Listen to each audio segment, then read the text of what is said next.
What's happening around the world and what's happening here at home? A very good evening. You're watching Primetime News coming to you live and direct from our News First studios here in Colombo. For the News First team, I'm Mariam Ganavijaya. And I'm Sandra Ferdinando. Let's take a look at your headlines for tonight. News First Headlines. Main sponsor.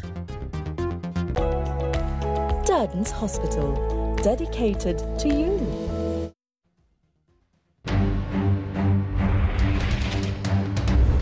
Indian Foreign Secretary arrives in the island to prepare for President Ranil Wickremesinghe's official visit to India. President orders population and housing census, 2.84 billion rupees for expenses. Cabinet approval for 3 transaction advisors for restructuring 4 state-owned enterprises. The Cruciazelanka tree was cut down based on cabinet approval, says Minister Bandula. Cabinet අනුමැතිය ලබා දෙන්න කියන මම cabinet මණ්ඩලයට කිව්වා. Cabinet අනුමැතියෙන් තමයි ගායිවත් කරලා තියෙන්නේ. Minister Kehelia denies claims that low-quality medicines were imported to Sri Lanka. News First Headlines. Main sponsor. Durden's Hospital, dedicated to you. On to your lead story this evening. Indian Foreign Secretary Vinay Mohan Kwatra, who is in Sri Lanka on a short visit, says that President Ranil Wickremesinghe will be given a very warm welcome during his upcoming visit to India. The Foreign Secretary says that the aim of his visit is in preparation for President Wickremesinghe's upcoming visit to India. Indian Foreign Secretary Vinay Mohan Kwatra, who was in Sri Lanka on a short visit, met with Sri Lankan President Ranil Wickremesinghe this afternoon at the Ministry of Defence. According to the President's media division, they had discussed the further improvement of bilateral relations between the two countries and achieving future economic and social goals that would benefit the people of both countries. The President has also briefed the Indian Foreign Secretary on the government's reform program to rebuild the country's economy. The President's media division stated that the President also commended the continued support provided by India as a neighbouring ally in the face of the economic crisis that Sri Lanka underwent.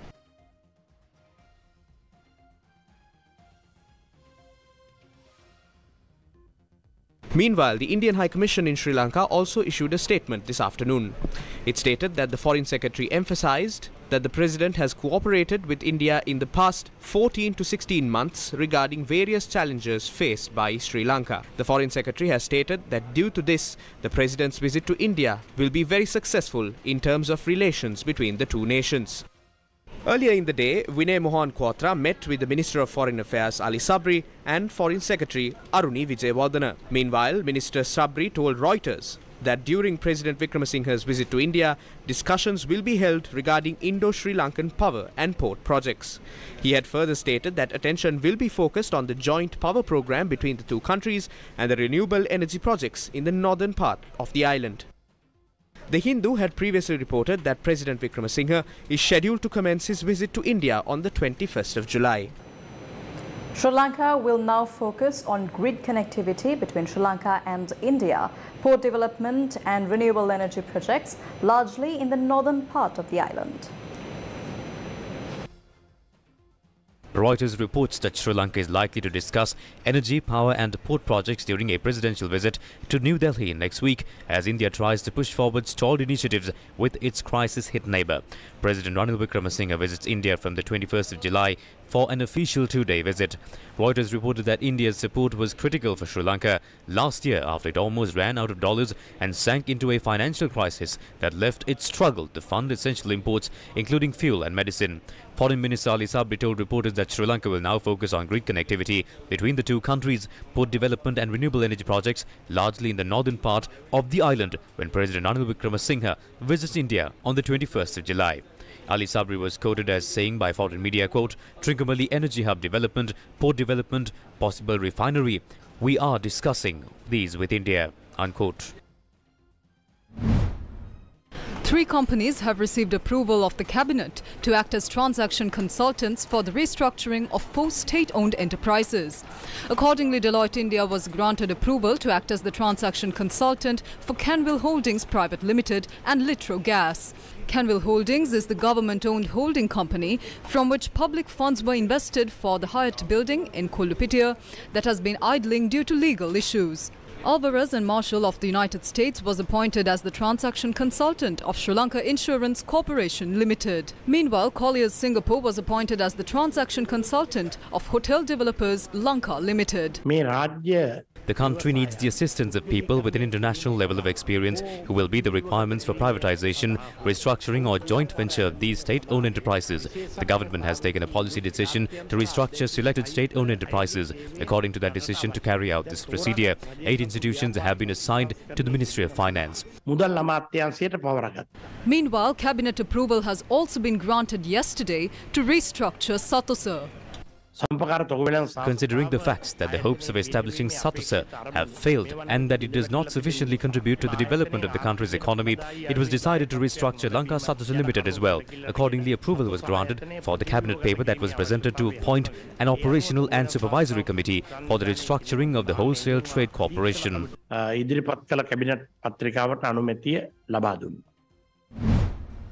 Meanwhile, a gazette has been issued by the Minister of Power and Energy regarding obtaining licenses for exporting, importing, selling, supplying and distributing crude oil in Sri Lanka. According to the gazette, the subject minister is empowered to issue licenses for this task. Companies with funds and technical resources should present their applications to the secretary to the ministry, where it will be reviewed by a committee and the license will thereafter be issued by the minister himself.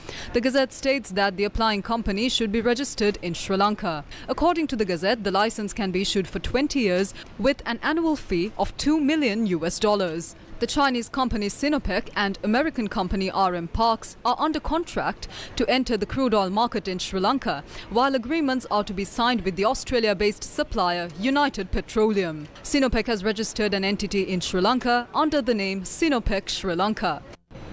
Minister Bandula Gunawardena revealed today that cabinet approval was granted to cut down the krudia zelenika tree situated along the route where expressway constructions are taking place. The tree had suddenly been cut down yesterday by a group. Now, according to the minister, the tree was felled because it would have costed an additional 15 billion rupees to discard the original expressway construction plan.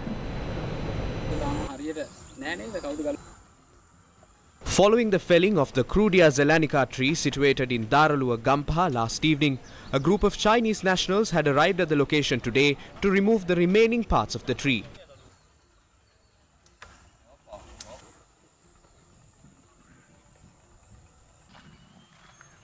Locals revealed to News First yesterday that the group who arrived to cut down the tree had taken away its trunk after covering the chopped branches with mounds of earth.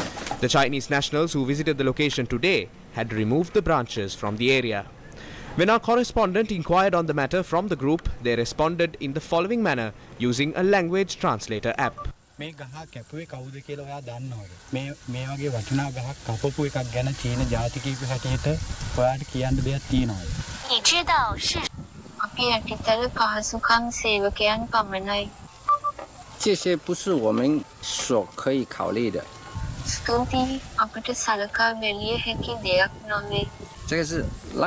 Lanka loka MCC loka 这个，但是工程需要的话，你没有砍的话也开不了工。Namukuya ප්‍රතියට අවශ්‍ය නම් ඔබගේ කියවා නොමැති නම් ඔබට වැඩ ආරම්භ කළ නොහැක. 这个过来的话。 Several groups of people had arrived at the location while our reporter was present. The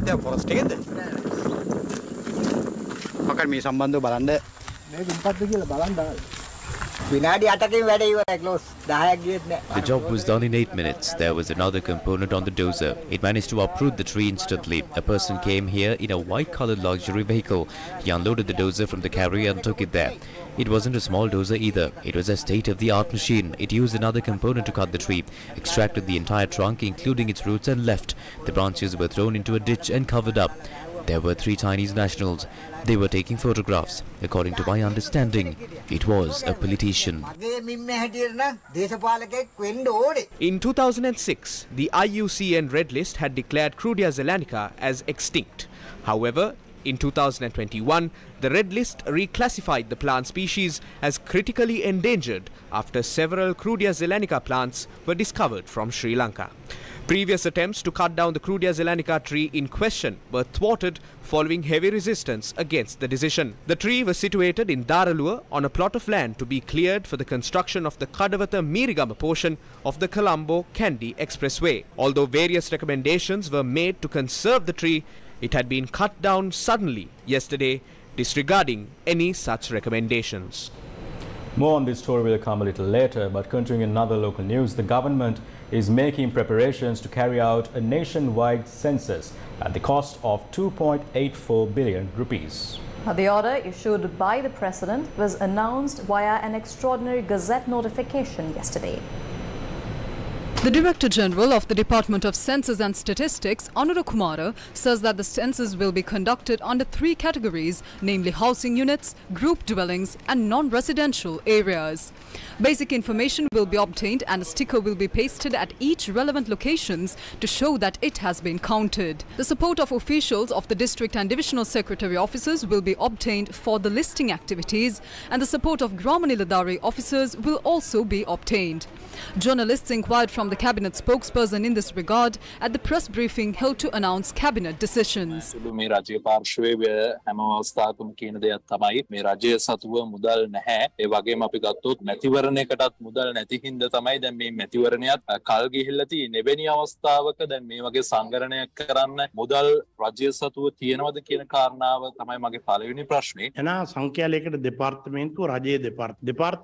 Department of Census and Statistics is a government department. A certain amount of funds has been allocated for the department through the state budget. Due to this, there is no shortage of funds for constitutional requirements. Hence, funds have been allocated for the census. The following views were expressed regarding the proposed housing and population census at a media conference held by the Lawyers for Truth and Justice today. It is not wrong to perform a housing and population census. We don't say it's wrong, but there is an existing problem in 2018 when the census was being planned. The estimated budget was 2,840 million rupees.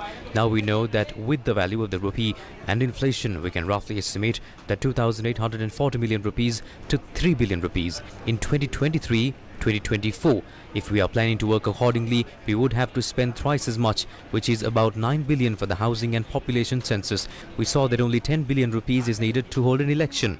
We saw how the government stubbornly obstructed the right to vote, which is a right guaranteed by the constitution. They used the excuse of not having enough money to hold an election. From where does the government have 8 to 9 billion to hold a housing and population census instead of an election? Is a census above the sovereign power of the people? We are saying that this government, the Rajapakshas, Ranil Wickremesinghe and those around him are afraid to allow people to demonstrate their mandate. We have a very clear suspicion that some program is being implemented through the census to indirectly examine the opinion of the people. Sri Lanka's health sector came under the spotlight in the recent past, and today the subject minister held a media briefing to address some of the concerns that have arisen whilst refuting allegations of importing medicine and drugs of inferior quality. Inferior medicines that are not registered for use. I understand this matter is sensitive as we are dealing with lives, and this is not an excuse, nor are we trying to evade by not being accountable. Based on various people's ideologies and needs and wants, these statements have been done in a very organized manner, and we need to clearly state our stance on it. We are being challenged saying that these medicines are of inferior quality and are not registered. This is false. The minister also stated that the Ministry of Finance has assured that the necessary measures will be taken for the import of medicines. For the next 5 months, there is a need of 67 billion. There are lengthy discussions taking place. From that 67 billion or 66 billion requirement, it is divided by 5, and the requirement per month will be given in 2 sets. I think the first set was given today. Deputy Director General of the Biomedical Engineering Division, Janapriya Karunatilaka, commented commented on the revelation by News First yesterday on the malfunctioning of CT scan machines in many major hospitals. At present, there is some increase in the breakdowns of the CT scan machines, and the main reason for that is that with the economic crisis experienced in the country, there were some delays in receiving the resources, and because of that, there were delays in entering into those services and maintenance contracts. It was highlighted by the media that 12 machines are malfunctioning. 10 out of 12 machines only need the tube replaced. So far, we have bought the tubes and replaced 3 machines. Another 3 tubes will be brought by the end of this week or by early next week. Thereafter, the issues with the CT scan machines will be resolved in around 3 to 4 weeks. Earlier on the bulletin, we brought to your attention the sudden felling of an ancient Cruciazelanka tree in Indaralua to make way for the construction of the Colombo Kandy Expressway. Now, multiple factions, including Minister Bandulu expressed contrasting remarks on the matter today. Let's now take a look at some of those views. Speaking during the media briefing to announce cabinet decisions today, Minister Bandulu revealed the tree was cut down based on cabinet approval. A loss of 15 billion rupees would have to be incurred if the plan is changed. I have a responsibility to take this into consideration, especially at a time the country is in dire straits and we are trying to complete highway projects with the greatest difficulty. Therefore, I conducted a thorough research on this. Based on the reports I got, there are 15 Cruciazelanka trees more than 40 years old in the vicinity itself. There are 25 trees reaching heights between 12 to 15 feet. If there is a need, the officials in charge of the project will take anyone to see the trees. I requested the cabinet to grant approval to cut down this tree. It was done based on cabinet approval. It's a policy decision by the government. I made a request to plant several Cruciazelanka saplings in front of my house as well, because the plants in front of my house were destroyed when it was torched. මගේ ගේ මිදුලේ පඳු කරත ගස් කීපයකුත් වගා කරලා දෙන්න කියලා මම ඉල්ලීමක්. Environmentalists and civil activists who bear a contrasting view pointed out that destroying a valuable resource of this nature is a punishable offence. According to Section 42 of the Fauna and Flora Ordinance, a protected tree such as this cannot be damaged or destroyed. Anyone who breaks this law can be arrested without a warrant. If such a person is presented to a magistrate's court, he or she can be fined a sum between 10,000 and 20,000 rupees, be imprisoned for a period between 2 to 5 years or both. Section 59 of this ordinance states any person who attempts to commit or abets such an offence can be arrested. They speak about the financial loss, but not about the impact to the environment. This is not worth only 16 billion. Several generations will pay for this act. That loss will be greater. Why can't they construct the highway while protecting that ecosystem? This tree was ordained and named a religious monument. Amidst all that, 4 Chinese nationals have destroyed the tree in contravention of Sri Lanka's law with the knowledge of the Road Development Authority. If such a tree is to be cut down, it should come under the purview of the Timber Corporation. If that is the case, the Timber Corporation must cut it down. How can the RDA cut down trees of the state? How is that their duty? We want to ask the Minister of Wildlife Conservation and the Director General, what is your opinion on this? Let the country know it immediately.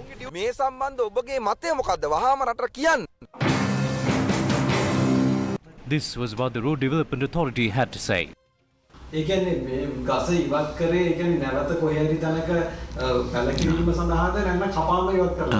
could be that it was cut down.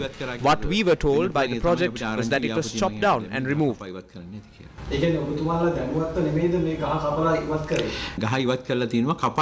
tree has been removed. We plan to look into it soon. We do not know where the tree was transported to. I will have to check on it and provide a response. Cabinet approval was granted months ago. I will reveal details on that later. Residents of Cargale in Haldumula in the Bulletin district have been living in an old tea factory for 4 months after their houses were destroyed by a landslide. They held a protest march in Bandaravela town today. Approximately 250 people belonging to 70 families were displaced by a landslide which occurred in Cargale area in Haldumula in Bulletin district on the 19th of March. This group is temporarily residing in an old tea factory in the Mahakanda area in Punagala off Bandaravela. The group, however, still have not received any proper compensation in this regard. They protested against this by engaging in a march from the Bandaravilla railway station to the centre of Bandaravilla town. We have been living like animals in this manner for 120 days. We are asking these officials not to stoop this low. You were appointed to render a service to the people, fulfill the people's requirements. We have been in this displacement camp for 112 days now. There are elders as well as children. The government should get involved and build us houses. Hill country politicians do not pay any attention to us. There are children and even pregnant mothers here. There is no clean drinking water. They promised to give us homes in 2 months. Nothing in this regard has been done yet. The group dispersed after protesting for several hours. News First with the people. News First. Main sponsor. Durden's Hospital, dedicated to you. When a heart attack strikes, every minute makes the difference between life and death. With the right care and treatment at the hand of the most skilled surgeons and medical professionals. With the perfect environment for recovery. Durden's Heart Centre, dedicated to you. The Human Rights Council adopted the Universal Periodic Review outcomes of Pakistan, Japan and Sri Lanka yesterday. The Human Rights Council adopted the Universal Periodic Review outcomes of Japan, Pakistan and Sri Lanka yesterday. In the presentation of the report, it mentioned that there were a significant number of recommendations pertaining to the Prevention of Terrorism Act, and the government had undertaken to repeal the act as a voluntary pledge. Sri Lanka received a total of 294 recommendations. The Ministry of Foreign Affairs, as the lead government agency responsible for coordinating UPR-related matters, held a series of consultations with all relevant government authorities before formulating the position on the recommendations received during the fourth cycle. Following this extensive process, Sri Lanka has decided to support 173 recommendations and take note of 115. We have always participated actively in the regular human rights mechanisms. 2/3 of the recommendations received pertaining to the independence of the National Human Rights Commission is also supported. Given the changed circumstances in the country since the PTA was enacted, the Ministry of Justice has actively reached out to engage in further consultations and receive additional views. The government has further undertaken to repeal the PTA as a voluntary pledge. Discussions are being held on the contours of a truth and reconciliation mechanism that would suit Sri Lanka in keeping with its constitutional framework. Other factions commented with regards to the adopted Universal Periodic Review outcomes of Sri Lanka as well. We are deeply concerned about the failure of the government to deliver justice for the victim of the 2019 Easter bomb attack. Sri Lankan Catholic Church and the families of the victim have been requesting an independent investigation for more than 4 years. Yet the justice for the victim has been delayed. Regarding the position of the Inspector General of Police, the government of Sri Lanka should take into the consideration the report of the Presidential Commission of Inquiry on the Easter attack and the Supreme Court judgment to avoid nominating those who are facing a disciplinary action. The families of the disappeared in the northern and eastern of Sri Lanka are still searching for truth and justice to the victim of enforced disappearance. Since its last review, Sri Lanka did not implement any of the 9 recommendations related to civic space. We note that Sri Lanka accepted 24 of the 31 recommendations on civic space it received during this circle, including to ensure a safe environment for civil society, including human rights defenders and journalists, and refrain from imposing undue limitation on NGOs. We also documented restrictions on protests and harassment and intimidation of protesters, including against families of disappeared persons in the north and east. and that despite repeated assurances by the government of Sri Lanka, including in previous UPRs, violations continue without any accountability or meaningful systemic reform. The Office of Missing Persons remains central to the government's purported intention to establish the fate of thousands of victims of enforced disappearance. However, it has failed to complete an investigation, even a single case, and has widely lost the confidence of victims' families. In 2022, the PTA was used to detain student activists protesting the government's economic policies. An anti-terrorism bill, which has been proposed to replace the PTA, would potentially criminalize a wide range of legitimate activism while granting sweeping arbitrary powers to the police, military and president. Disappointingly, despite the government's support of a de facto moratorium on arrests under the Prevention of Terrorism Act, there were 4 new arrests carried out arbitrarily using the PTA in May 2023 and 3 arrests in August 2022. While we welcome Sri Lanka's support for recommendations to replace the PTA, the new anti-terrorism bill does not meet international human rights standards. The economic and political crisis in Sri Lanka directly affected the right to health, education, social security, adequate food and an adequate standard of living. Sri Lanka must implement the supported recommendations on these issues to protect these rights, including an expanded and effective social protection system as a priority. We are concerned that the recently proposed Anti-Terrorism Act, which would replace the PTA, will further empower the authorities to impose draconian measures against those exercising their fundamental rights. We urge Sri Lanka to reconsider the proposed legislation and ensure that all those who have been unjustly detained under the current act are released immediately and without condition. In this area. Since the last review, we have seen an increased pressure on dissenting voices in Sri Lanka, exemplified by the arrest under vague charges of social media activist Sipal Amarasinghe, who is known for his critical online commentary. The arrest of stand-up comedian Natasha Vediri while she attempted to flee the country showcases the shrinking space for artistic expression and the suppression of creativity. Both arrests raise renewed concerns about the ICCPR Act of 2007 being used as a tool for the Sri Lankan state to crack down on dissent and curtail free speech. Meanwhile, a group of farmers protested today in the Rambeva town in the Anuradhapura district, demanding a guaranteed price for paddy. The group marched towards the Rambeva divisional secretariat, tried to forcibly enter the premises when a meeting of the divisional secretariat was going on with the participation of parliamentarian K.D. Nandasena. Later, some of the farmers were permitted to enter the divisional secretariat to make representations. The government itself says that it costs 99 rupees and 50 cents to produce a kilo of paddy. Now the farmer is in a situation where they can't even cover their costs. We want a reasonable price for 130 rupees per kilo.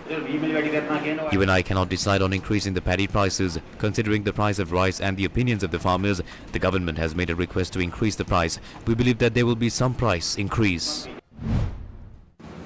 Dengue control assistants who were recruited to the health service staged a protest today in Polonnaruwa demanding that they be permanently employed. The protesting dengue control assistants say that 7 years have passed since they were recruited, but they are yet to be confirmed. Why have our jobs not been made permanent even after 7 years? Our families are helpless at this point. Meanwhile, dengue control assistants in Vadua held a protest by climbing onto the roof of the regional MOH office. Another group staged a protest by climbing onto the roof of the Horana MOH office. The ABU News Group meeting and Global News Forum took place in Kuching, Malaysia today. The 2023 ABU News Group meeting and Global News Forum took place in Kuching, Malaysia, in the presence of many CEOs, heads and directors of newsrooms across the Asia-Pacific Broadcasting Union membership. Deputy General Manager of TRT from Turkey, Omer Faruk Tanriverdi, delivered the keynote address on leading change in a changing media landscape. Will be a good example of how to be more efficient by using the same content on different platforms. We started to show the program first on TV. Although it is 1 month old, it has over 1 billion subscribers.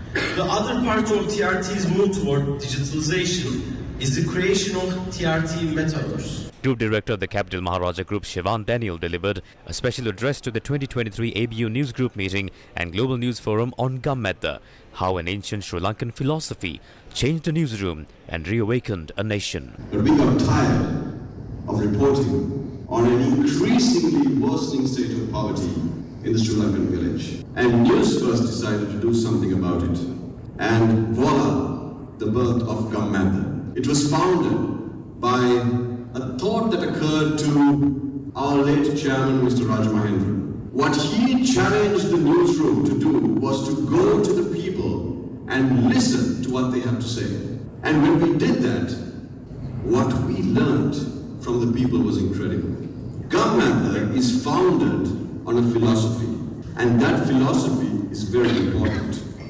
Derive the fact by listening to the people.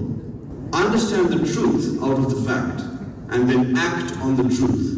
And this, ladies and gentlemen, is essentially the founding philosophy of Sri Lanka, which is Buddhism. Once you know the truth, and you act on the truth will protect you.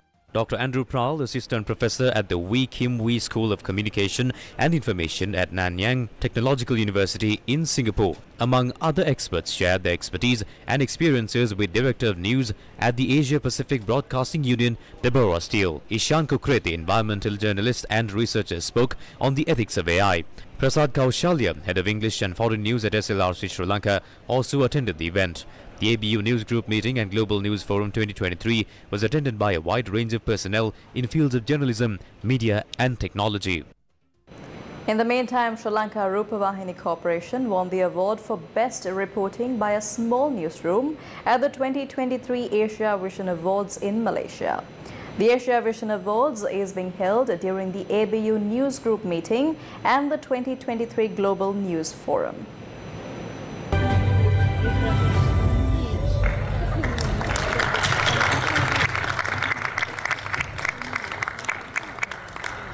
Thank you very much. It's a great moment because last year it was very hard, as you saw. It was a very hard year for Sri Lankans and very bad and very tragic events took place. So we did our best to show that situation, the real situation in Sri Lanka, and to report very honestly about the situation in the country. So the honor of this award goes to everybody in the SLRC newsroom, producers, cameramen, assistants, and the graphic artists. Everybody contributed this thing. So the real honor goes to them, the SLRC news people. Thank you very much. Thank you very much.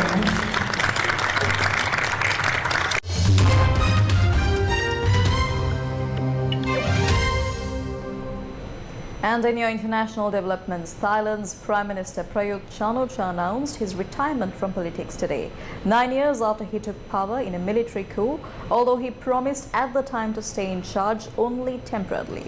His announcement was widely expected after his military-backed United Thai Nation Party was thumped in a May 14 election.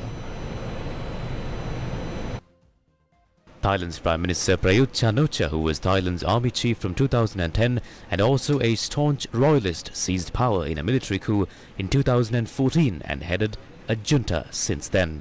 The Prime Minister said on Tuesday that he had, quote, achieved many successes, unquote.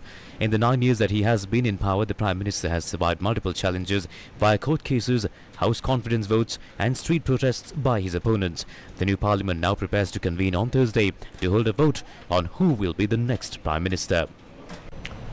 The United Arab Emirates has issued an arrest order for a person who was seen in a video that went viral on social media, arrogantly rejecting a $600,000 car at a high-end showroom as being too cheap.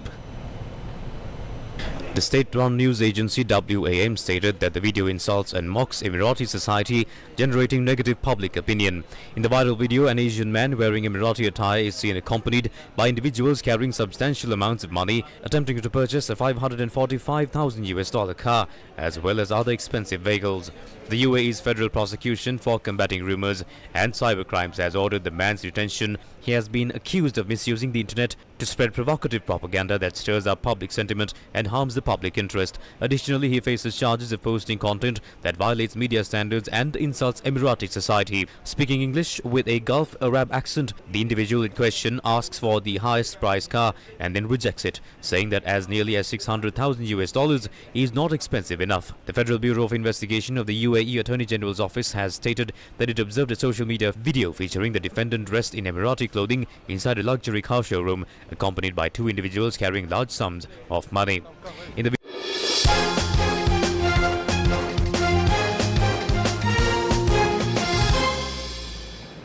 The Sri Lanka men's cricket team, who were crowned champions of the 2023 ICC World Cup qualifiers, arrived in the country earlier today.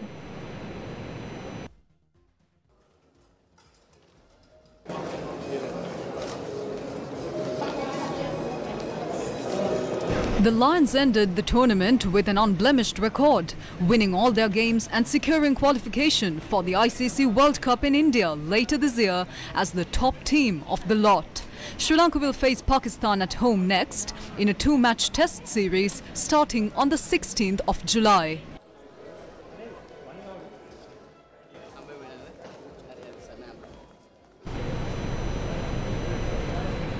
And with that, we wrap up primetime news for tonight. Details of these stories and much more is available on our website, www.newsfirst.lk. Good night and take care.